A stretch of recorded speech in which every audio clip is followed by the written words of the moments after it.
and it is plenty warm, so I'm gonna keep that door open so we don't feel like we are in the sauna together. Yeah? Awesome. I'm glad you love it.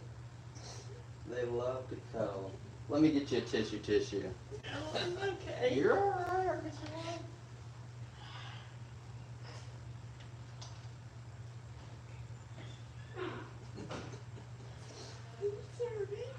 You're silly.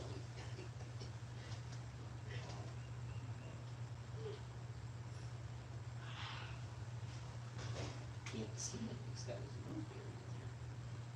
Gotta wait till he's done. Some more pictures. This is amazing. Yeah. So much. Hey, I sometimes even tear up. Sloths are great, no judgment, you know. They're chill. Thanks.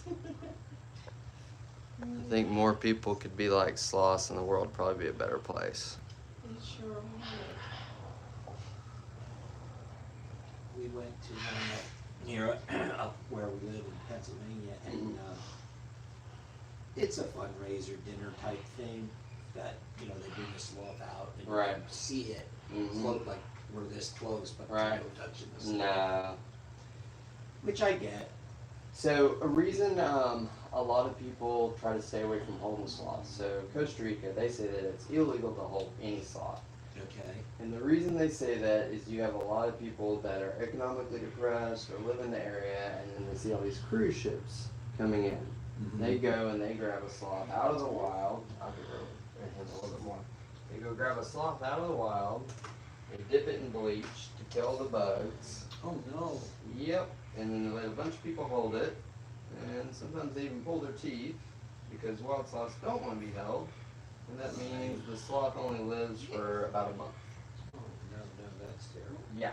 So Costa Rica said no holding sloths because it's hard for them to determine whether the sloth is wild or not.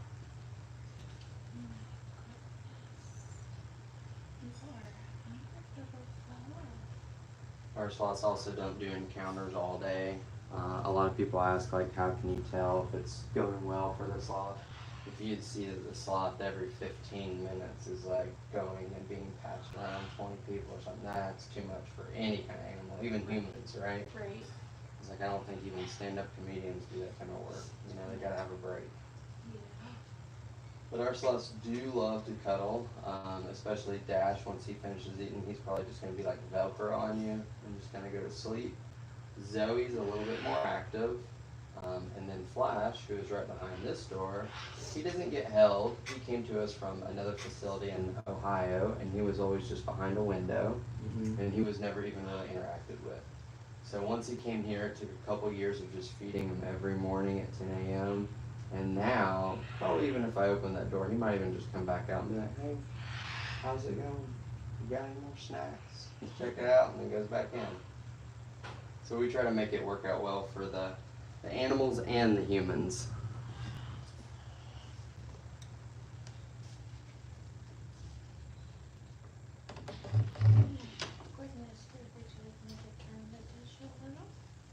So because they have such horrible vision, they really rely on their sense of hearing and their sense of smell. I'm going to show you his ears. They're really cute. You see him? Right there? Well, there he is. Isn't that cute? You are just so adorable. And he's already starting, oh, he's very soft. And you would think like we put conditioner on him or something, right? But he's not a Pantene, that's just all natural for him. That's just how they groom themselves. And he's darkened up a lot. You see how, or he's lightened up a lot. See how dark his head is? Yeah. That's what his whole body was like just a couple months ago. And then Zoe, who she's hanging out with right now, she's even lighter. And then Flash is very light. So it's really funny because during the winter, people would come to hang out with Dash. And, you know, everybody during the winter wears very dark colors. And they're like, take my picture. And I'm like, it looks like there's lint on you. You can't see the sloth because he was so dark Yeah. and so small.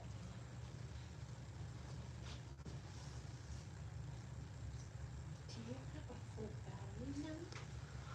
Sometimes they munch for a while.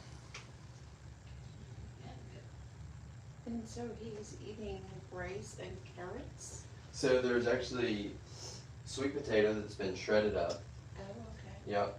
And it is a very specific kind of rice, and then there's also very high protein dog food that's been softened and then mixed in there with it.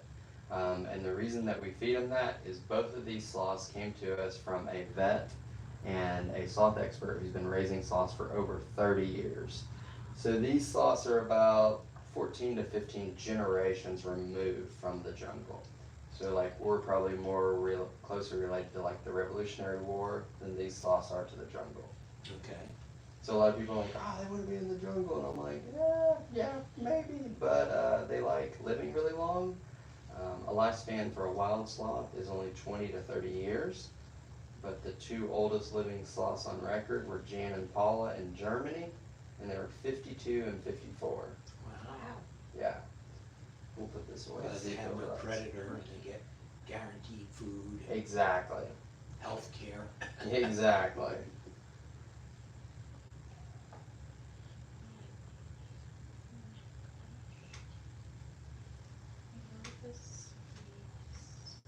He's a sweetie. What you think, Dash? If he keeps looking around a little bit, we'll give him a little bit more.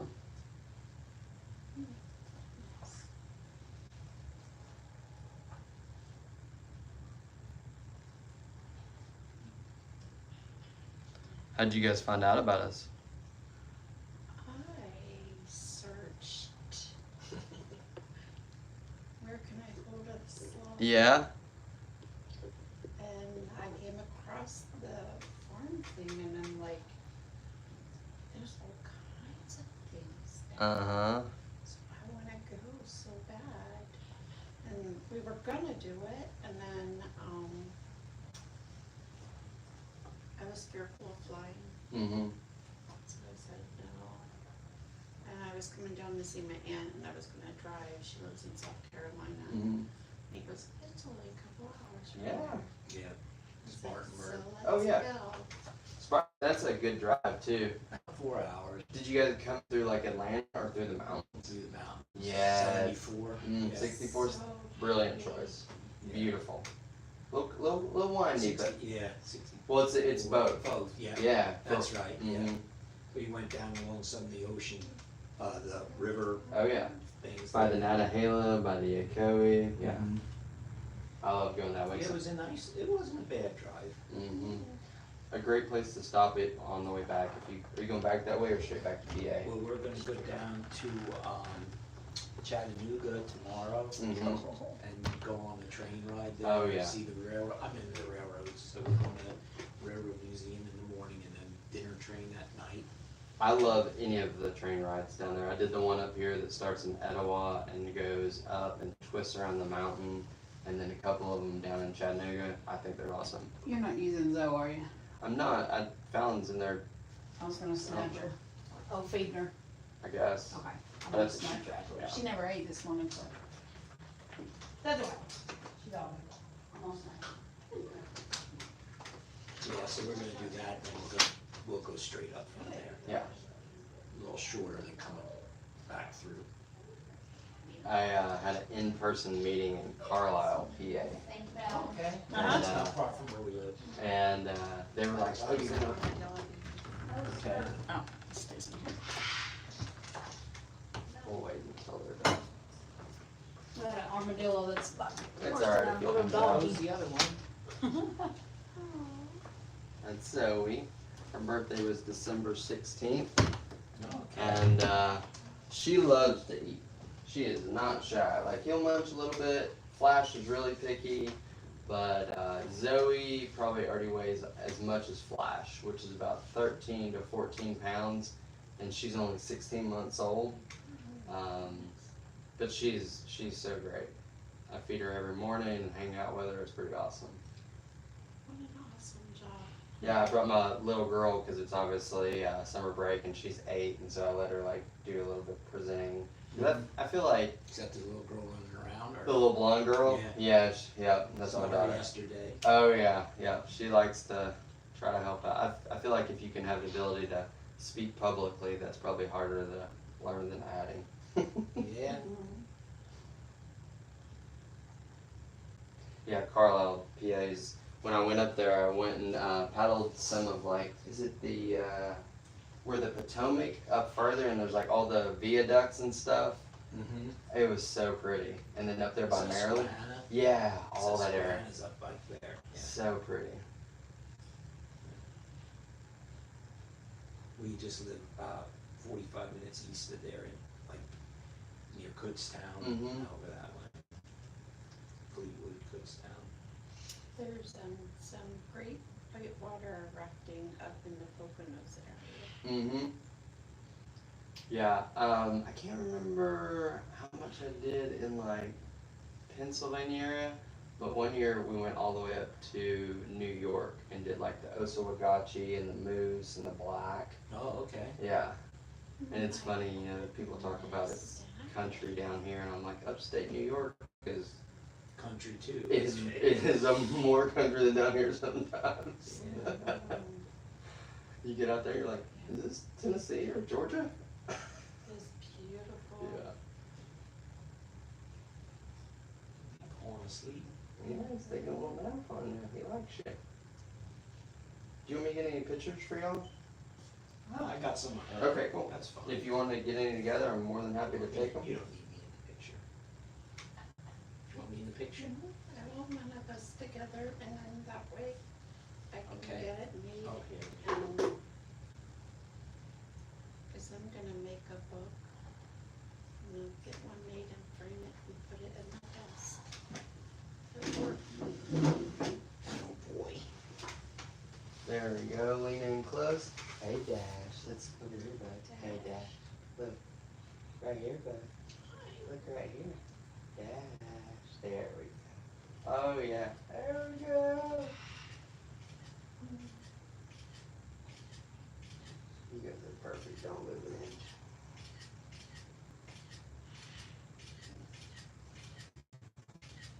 Awesome. Got a bunch for you. Okay. Thank She can you. pick something up. Exactly. So. Thank you. Yeah. Always try to get a lot. Always being a hamburger. I do. Well, that's terrible.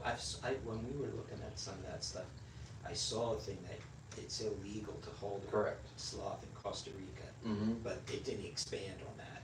And And- I was like, yeah, that makes perfect sense. Why do you want to allow Yeah. it? And it's because it's so hard. I mean, there's so many little side roads and little stands people just put up in the middle of nowhere because locals know where to go grab them. Mm-hmm. And it's just too tempting for them to be like, oh, I can earn $10,000 in a year working myself to death, or I can go get this animal and make that probably in a day. Yeah.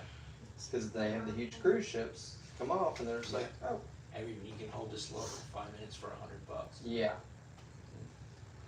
So it's not good, and sometimes they even pull the teeth because You while it's said, not, yeah, yeah, not good. White.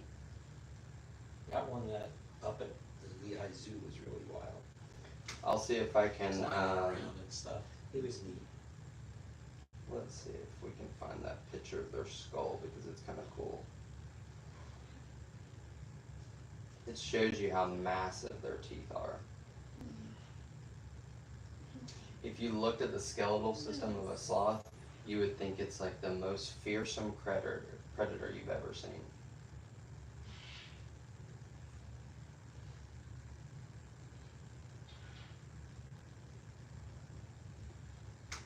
Let's see here. What was the one at Elmwood? Sid? There's one of Sid. Oh yeah, I like his coloring. He was really active too. Yeah. We got there early, like there was hardly anybody there yet. It was a warm day, first warm day we had in a while. Mm-hmm. And he was out, maybe one of the first times out by, for the day in his fresh air enclosure or whatever. Yeah. So he was real busy. He had a great time. I stood there by myself for Yeah. 20 minutes. It's just a small zoo, but it seemed nice. Oh, that's cool. We used to live, me and my daughter, pretty much downtown Chattanooga, and when she was little, like 4 or 5, we'd go to the zoo all the time. But sometimes, some of the zoos, you're like, what animal is 100 feet away from you? You can't even see it, Yeah. This one, you got pretty close to the animals. That's awesome. Yeah. Yeah, even the tigers were, Yeah. and the bears. Right. They rescue a lot of animals. Right. So some of them look like I was like, what is happening? Yeah. Yeah, but it's Yeah. not from, it's from what happened to them before they got. Exactly. Yeah.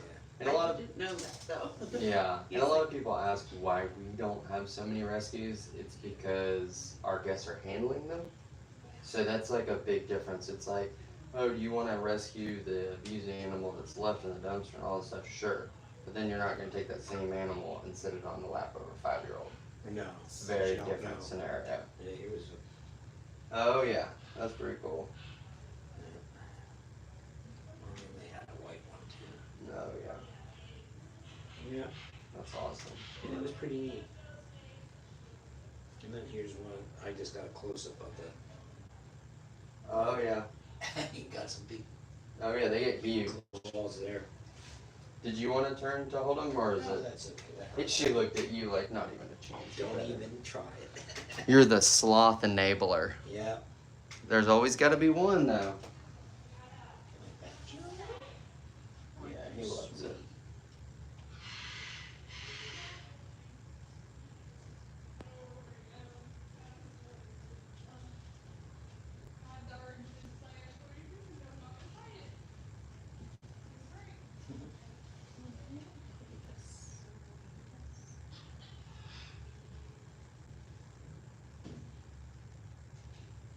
What is it? How old did you say? 8 months. 8 months. Okay. Yeah.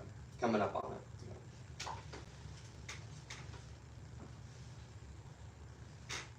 But does he get raw vegetables like? Not that big because he can't chew them yet. So Zoe, she gets more like the sticks, and he does. It is chopped up in there, and then we vary it sometimes with some more squash, zucchini, green beans, things like that. But when they're this small, we try to just keep it really safe because I'm sure you could do mouth to mouth on a sloth, but I don't want to try. You got some little teeth going in there. Already. Yeah.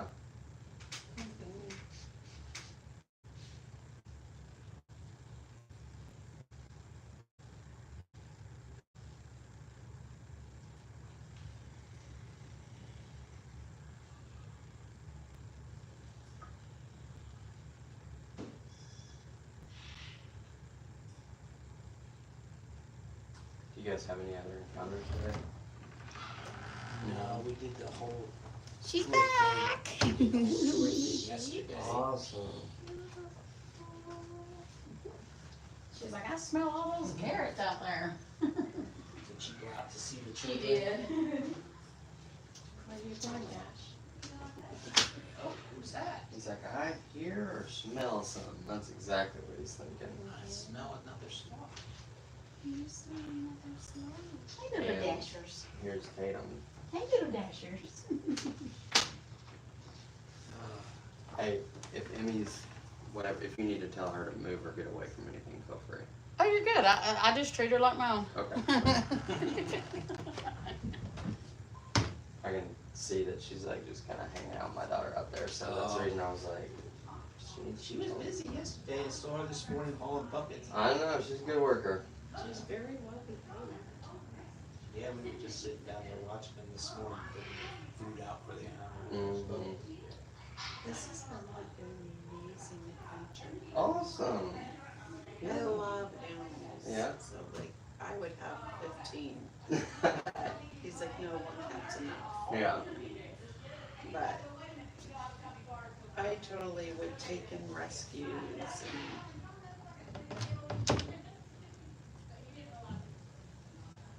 What are you looking for? Let's give him just a little bit to wrap up. going. You here and get me I smell the food. I can smell some food. And when he is eating, this is a great opportunity for you to get the most amazing pictures ever. So once he starts eating, it'll just be the cutest little things ever. I had some with him. He was pretty much got his nose in his dish. ready? Do you want this?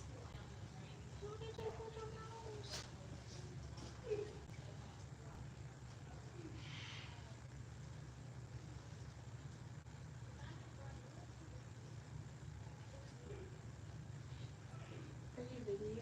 I did some, I'm gonna take a little overtime though. That's perfect, Dash, thank you. I think they're really starting to figure out what cameras are or something. Because it seems like they always will pose. That zebra was posing for me last night. There's some great pictures.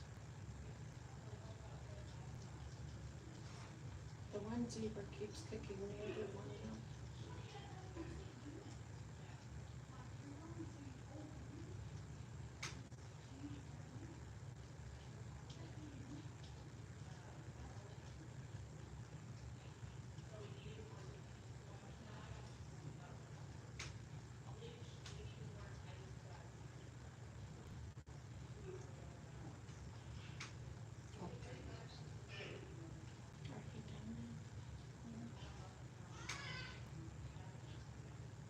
Are you done now?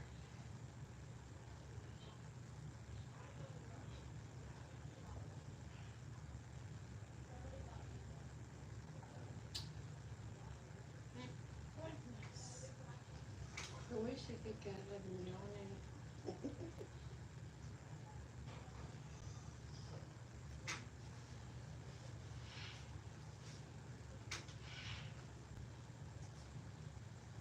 Do you finally fill up? I'll take that for you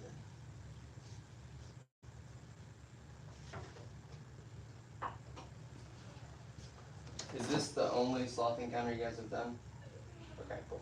So a lot of times people do the other ones and then they hear everything and I don't want to repeat the same stuff, so I'm going to tell you guys some more stuff.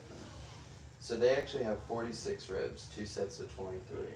And the reason that that is so important is they fall out of the trees probably once a week in the wild.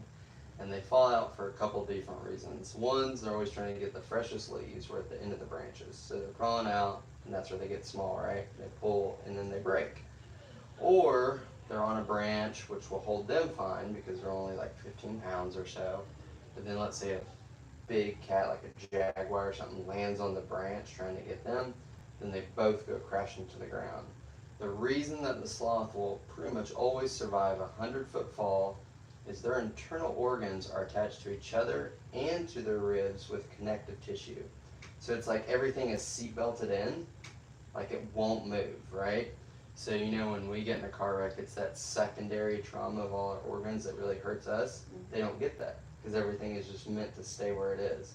So they hit the ground, they kind of look around, the cat hits the ground and it's stunned, probably not moving for a while, if ever. They kind of laugh and they walk away and the sloth's okay. That's pretty amazing. I did not Yeah, know that is that. Yeah. That's very interesting. Do they see better at night?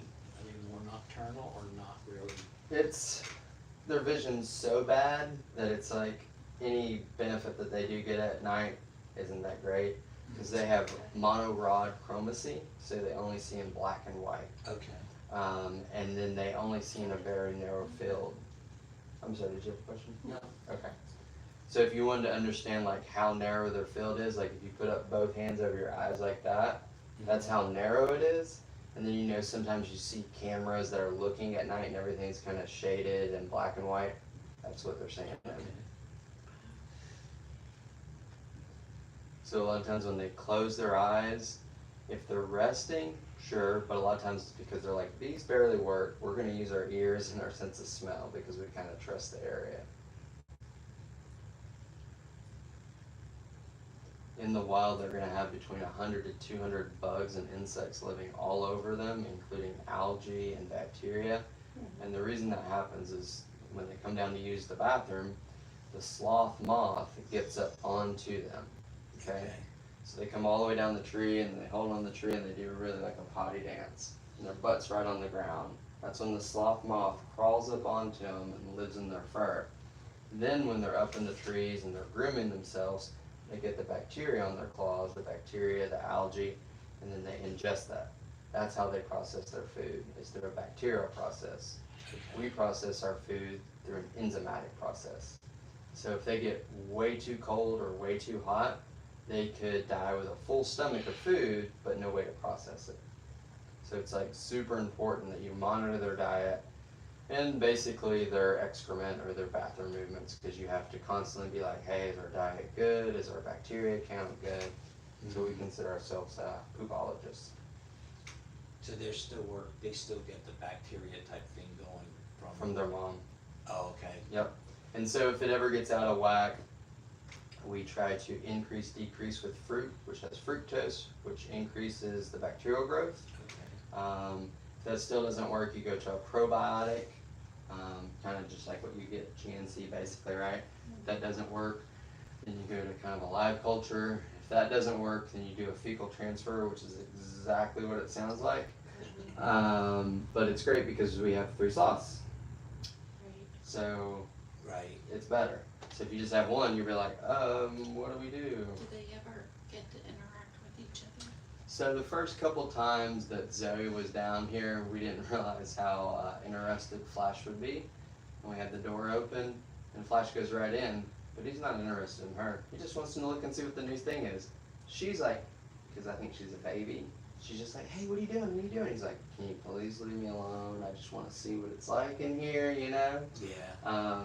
But they're very solitary animals, and even in the wild, for mating, all they do is the female elicits a sharp D sound, they mate, and they're done. That's it. There's no hanging out, there's no we're a family, there's nothing. Okay. And even when they have the baby is born with hair, teeth, everything right away. And the moms only make milk on demand, and babies usually can start eating within 3 or 4 days of even small leaves. And they can stop drinking the milk probably even within 2 weeks. And then once the mom feels that the babies are okay, the mom might even just go to a new tree and give baby her old tree. Wow. So it's kind of like, okay, you're good. All right, I'm gonna go over here. You're on your own, too. Yep. But at least they get the house.